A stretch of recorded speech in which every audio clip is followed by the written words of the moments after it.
सांख्यिकी स्वयंसेवकों से जुड़ी एक बहुत बड़ी खबर मैं आपको बता रहा हूँ कि सांख्यिकी स्वयंसेवकों की क्यों फंसी है अभी तक सांख्यिकी कर्मियों के नौकरी में पेंच। मैं आपको बताते चलूँ कि सांख्यिकी कर्मियों का जो है संविदा कर्मियों का पेंच इसलिए फंसा हुआ है कि अब जो है बिहार सरकार जो है संविदा कर्मियों को जो है शिक्षक का जो है गैर शैक्षणिक कार्यों में लगाया गया है। उसके बाद जो है शिक्षा विभाग के शिक्षकों को अब गैर शैक्षणिक कार्यों में नहीं लगाया जाएगा।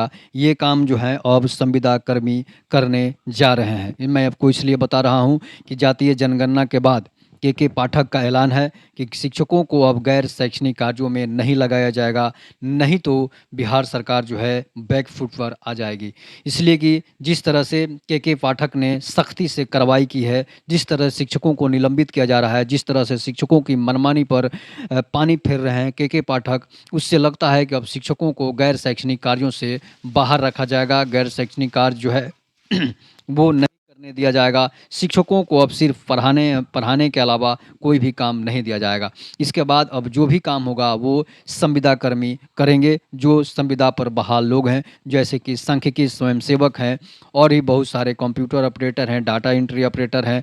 बेल्ट्रॉन के थ्रू जितनी भी बहालियाँ हुई है सभी लोगों को अब गैर शैक्षणिक दिए जाएंगे। और चाहे वो विद्यालय हो, चाहे वो प्रखंड हो, चाहे वो कोई भी विभाग हो, उसमें अब जो है शिक्षकों के अलावा अन्य संविदा कर्मियों को लगाया जाएगा, जिन्हें सरकार जो है बहुत दिनों से बरगला कर रखी है, बरसों से बरगला कर रखी है, जिनके पेट पर बिहार सरकार लात मार कर बैठी है और चैन की नींद सो रही है। मैं उस संविदा कर्मियों के तरफ से नीतीश सरकार को चेतावनी देता हूं कि अगर आपने इस बार संविदा कर्मियों का काम नहीं किया, सांख्यिकी कर्मियों का काम नहीं किया, तो इस बार 5.5 लाख संविदा कर्मी और 72,000 सांख्यिकी कर्मी नीतीश कुमार की सरकार गिराने का काम करेंगे। इसलिए कि जब तक नीतीश सरकार जाएगी नहीं तब तक आपकी नौकरी आएगी नहीं। इसलिए जहां भी नीतीश कुमार अगर 15 अगस्त की घोषणा नहीं करते हैं, संविदा कर्मियों का काम नहीं करते हैं, तो समझिए कि अब आपका काम नहीं होगा। इसलिए मैं आपको बता रहा हूं कि 15 अगस्त को जब सरकारी आंकड़े तैयार हो गए हैं, 15 अगस्त को जब घोषणा नीतीश कुमार नहीं करेंगे, तो समझिए कि अब नीतीश कुमार संविदा कर्मियों के पेट पर लात मार कर ही मरेंगे। इसलिए कि अब जब तक जिंदा रहेंगे नीतीश कुमार, सांख्यिकी कर्मियों का काम नहीं होगा।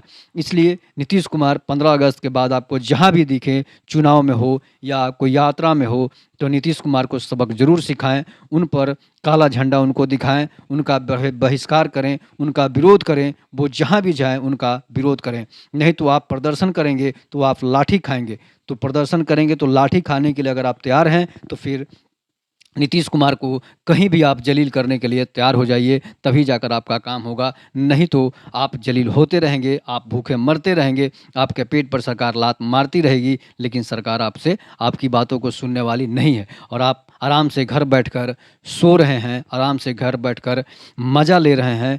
समझिए कि आपका काम नहीं होने वाला है। आप आशा कार्यकर्ताओं से सीख लीजिए, आप पंचायत वार्ड सचिवों से सीख लीजिए, आप आंगनबाड़ी सेविका सहायिकाओं से सीख लीजिए कि वो लोग जिनका कभी सरकार जो है उन्हें 1,000 2,000 पर रखी हुई है, उनका काम जो है सरकार करने जा रही है। वो इसलिए कि सिर्फ और सिर्फ आंदोलन की वजह से। अगर सरकार के खिलाफ उन्होंने आंदोलन किया, पटना में लाठियां खाई, देख रहे हैं आप किस तरह से आशा कार्यकर्ताओं ने, एक दिन पहले जो है आशा कार्यकर्ताओं का पटना में भयानक रैली था और प्रदर्शन था, जिसमें आशा कार्यकर्ताओं ने लाठी खाई, लेकिन सरकार जो है उनकी बात जो है सुन ली।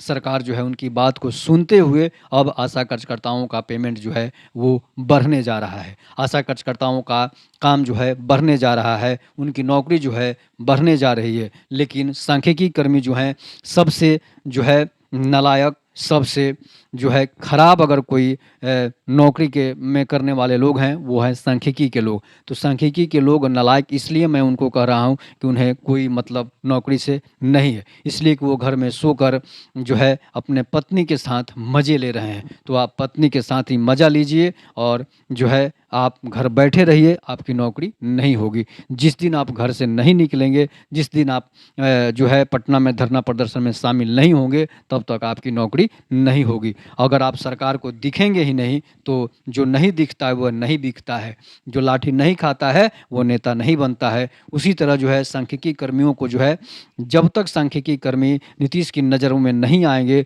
जब तक आंदोलन नहीं करेंगे, सरकार मीडिया के नज़र में नहीं आएंगे, तब तक सरकार जो है आपकी बातों को सुनने वाली नहीं है। इसलिए कि ये सरकार गूंगी है, बहरी है, सरकार निकम्मी है, तो आपकी बात कैसे सुनेगी?